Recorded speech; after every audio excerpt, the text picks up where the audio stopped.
जो लोग भी अब तक तुम्हारे दिमाग से खेलते थे ना, अब तुम उनके दिमाग से खेलना शुरू करोगे, क्योंकि अब तुम्हारी मुलाकात मुझसे हो गई है। उसको ये नहीं पता कि तुम किसे सुन रहे हो। जिस इंसान को अब तक कोई इज्जत नहीं देता था, कोई पूछता नहीं था ना, उसे अब लोग राजा की तरह मानना शुरू कर देंगे। तुम्हारी मुलाकात मुझसे हुई है। इस मुलाकात को इत्तेफाक मत समझना। मैं तुम्हें धीरे धीरे वो इंसान बना रहा हूँ ना, इस इंसान की तुम कल्पना भी नहीं कर सकते।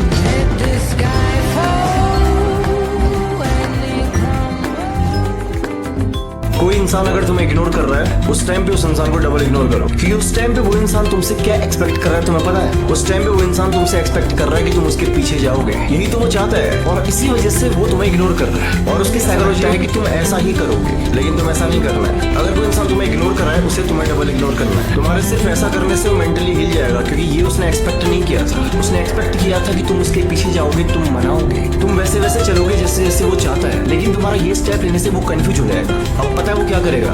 वो खुद तुमसे आके बात करना शुरू करेगा, या जरूर कोई ऐसा संकेत देगा, कोई हिंट देगा कि तुम उससे बात करो। यानी कि हुआ क्या, जो तुम्हें इग्नोर कर रहा था अब वही तुम्हारे पीछे आ रहा है। ऐसा कुछ नया सीखने के लिए, अपने आप को, अपनी लाइफ को अपडेट करने के लिए मुझे फॉलो जरूर करना।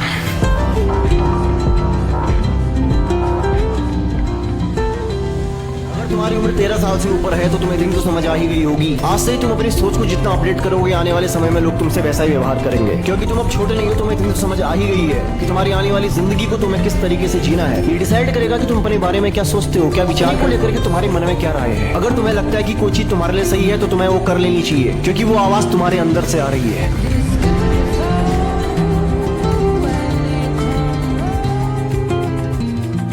एक स्वार्थी, मतलबी और मूर्ख इंसान की मदद जिंदगी में मत करना। अगर तुम किसी जरूरतमंद की मदद करोगे तो वो जिंदगी भर तुम्हारा एहसानमंद रहेगा, लेकिन अगर तुम किसी स्वार्थी इंसान की मदद करते हो ना, मतलबी इंसान की मदद करते हो ना, वो पीठ पीछे तुम्हें बेवकूफ समझता है, क्योंकि उसकी नजरों में तुम्हारे लिए सिर्फ उसका अपना मतलब होता है। वो तुम्हें सिर्फ तभी याद करेगा जब उसका तुमसे मतलब पड़ेगा। और तुम जब भी मदद करोगे तुम ये मत सोचना कि वो उस मदद को याद रखेगा। उसके मन में क्या आएगा पता है? कितना बेवकूफ है। जब कोई काम नहीं आता तो ये आता है। ये साइकोलॉजी है ऐसे लोगों की। तो मदद भी उस इंसान की करो जो डिजर्व करे, उस इंसान के लिए जो तुम्हें बेवकूफ समझे।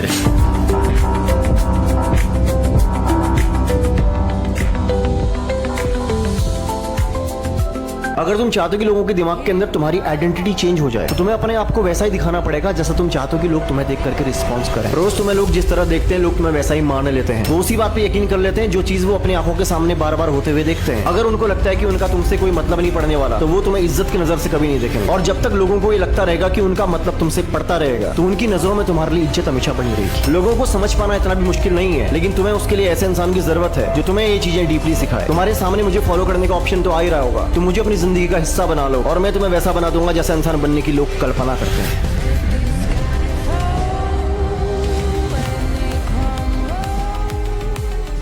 कभी भी अपने ये 3 राज मत खोलना, वरना लोग तुम्हें कंट्रोल करने लगेंगे। पहला है तुम्हारा डेली रूटीन। देखो, जब भी तुम अपना डेली रूटीन डिटेल के साथ किसी को बता देते हो तो तुम प्रेडिक्टेबल बन जाते हो, और एक प्रेडिक्टेबल इंसान एक इजी टारगेट होता है। मतलब तुम कब बिजी होने वाले हो, कब फ्री होने वाले हो, ये सामने वाला अच्छे से जानता है, और तुम्हारा नेक्स्ट मूव क्या होने वाला है ये भी उसे पता चल जाएगा। इसीलिए जिस गेम में तुम अभी तक जीत रहे थे तुम हारने लगोगे। अब आते हैं सेकंड पॉइंट पे। तुम्हारे पास्ट में तुमने बहुत सारी मिस्टेक्स की होंगी, लेकिन उसे डिटेल में मत बता, क्योंकि जब तुम ऐसा करते हो तो तुम अपने ही खिलाफ एक रिकॉर्ड बना रहे होते हो। एक रिकॉर्ड जिसकी फाइल तुम सबके साथ फ्री में बांट रहे हो, तुम्हें तबाह करने के लिए। जब तुम अपनी मिस्टेक और सैड वाली स्टोरी लोगों को सुनाते हो तो उस वक्त वो तुम्हें सिंपैथी देंगे, लेकिन एक चीज याद रखो कि लोग तुम्हारी स्टोरी को याद रखेंगे, और उसी स्टोरी को एक वक्त आने पर तुम्हारे ही खिलाफ यूज करके तुम्हें डाउन करेंगे। और 5 साल पहले की गई हुई गलती भी आगे आने वाले समय में तुम्हारी क्रेडिबिलिटी को बहुत डाउन कर सकता है। बात है तीसरे पॉइंट पे। तुम कितने ज्यादा काइंड हो ये सबको अच्छे से नहीं बताना चाहिए। बी मिस्टीरियस, क्योंकि अगर सामने वाला जान जाएगा कि क्या कहने पर तुम हाँ बोल देते हो और क्या कहने पर ना बोलते हो, तो वो ऐसा स्टेटमेंट बोलेगा ही नहीं जिस पर तुम ना बोलो। मना कर। बेसिकली तुम्हारे इस स्वीट एंड अच्छे नेचर को तुम्हारे खिलाफ यूज किया जाएगा और तुम्हें पता भी नहीं चलेगा कि ये कैसे हो रहा है। देखो, हेल्प करना अच्छा है, लेकिन पूरी दुनिया की आप हेल्प नहीं कर सकते, लेकिन उन लोगों की हेल्प जरूर करो जो अपनी हेल्प करते हैं। और पूरे यूनिवर्स में यही रूल फॉलो होता है। आगे वही लोग बढ़ते हैं, हेल्प उन्हीं को मिलती है जो कभी भी किसी सिचुएशन के सामने अपने घुटनों को नहीं टेकते हैं। और मैं चाहता हूँ कि तुम भी ऐसे बनो जो किसी के भी सामने घुटने न टेके, एक अच्छी पर्सनैलिटी बना के। जो मैं बना ही दूंगा अगर तुम इस पेज को फॉलो करते हो, वरना आखिरी बार मिलकर तुमसे अच्छा लगा। कोई इंसान अगर तुम्हें इग्नोर कर रहा है, उस टाइम पे उस इंसान को डबल इग्नोर करो, क्योंकि उस टाइम पे वो इंसान तुमसे क्या एक्सपेक्ट कर रहा है तुम्हें पता है। है उस टाइम पे वो इंसान तुमसे एक्सपेक्ट कर रहा है कि तुम उसके पीछे जाओगे, यही तो वो चाहता है और इसी वजह से वो तुम्हें इग्नोर कर रहा है। और उसकी साइकोलॉजी में उसे ऐसा लगता है कि तुम ऐसा ही करोगे, लेकिन तुम ऐसा नहीं करना है। अगर कोई इंसान तुम्हें इग्नोर कर रहा है उसे तुम्हें डबल इग्नोर करना है। तुम्हारे सिर्फ ऐसा करने से वो मेंटली हिल जाएगा, क्योंकि ये उसने एक्सपेक्ट नहीं किया था। उसने एक्सपेक्ट किया था कि तुम उसके पीछे जाओगे, तुम मनाओगे, तुम वैसे वैसे चलोगे जैसे जैसे वो चाहता है, लेकिन तुम्हारा ये स्टेप लेने से वो कंफ्यूज हो जाएगा। अब पता है वो क्या करेगा? वो खुद तुमसे आके बात करना शुरू करेगा, या जरूर कोई ऐसा संकेत देगा, कोई हिंट देगा कि तुम उससे बात करो। यानी कि हुआ क्या, जो तुम्हें इग्नोर कर रहा था अब वही तुम्हारे पीछे आ रहा है। ऐसा ही कुछ नया सीखने के लिए, अपने आप को, अपनी लाइफ को अपडेट करने के लिए मुझे फॉलो जरूर करना है।